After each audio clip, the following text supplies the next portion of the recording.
வணக்கம். விரிந்த பார்வையின் இன்றைய காலை நேர செய்திகள் வாசிப்பவர் சூர்யா தேவி. உள்நாட்டில் அரிசி விலையை குறைக்கும் நோக்கில் மத்திய அரசு நேரடியாக அரிசி சந்தையில் தலையிட்டுள்ளது.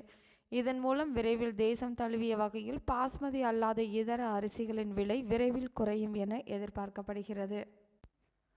பள்ளி கல்வித்துறையில் பணியாற்றும் ஆசிரியர்கள் சுடிதார் அணிந்து பள்ளிக்கு வரலாம் என்று பள்ளி கல்வித்துறை அமைச்சர் அன்பில் மகேஷ் பொய்யாமொழி தெரிவித்துள்ளார்.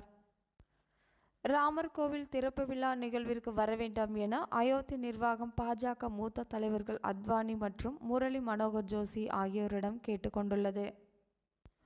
தமிழ்நாடு வெள்ள பாதிப்புகளுக்கான நிரந்தர தீர்வு பணிகளுக்கு 12,659 கோடி நிதி வழங்க வேண்டும் என பிரதமர் மோடியை நேரில் சந்தித்து முதலமைச்சர் மு.க.ஸ்டாலின் அவர்கள் மழை வெள்ளத்தால் பாதிக்கப்பட்ட தென் மாவட்டங்களுக்கு திண்டுக்கல் மாவட்ட நிர்வாகம் சார்பில் ரூபாய் 5.70 லட்சத்தில் நிவாரணப் பொருட்கள் 3 லாரிகளில் அனுப்பி வைக்கப்பட்டுள்ளன.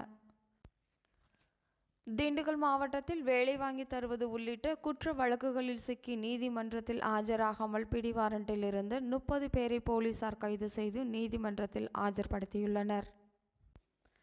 மனிதர்கள் இடையேயான உரையாடல் குறைந்துவிட்டது என்று நூல் அறிமுக விழாவில் முன்னாள் தலைமைச் செயலாளர் வே. இறையன்பு தெரிவித்துள்ளார்.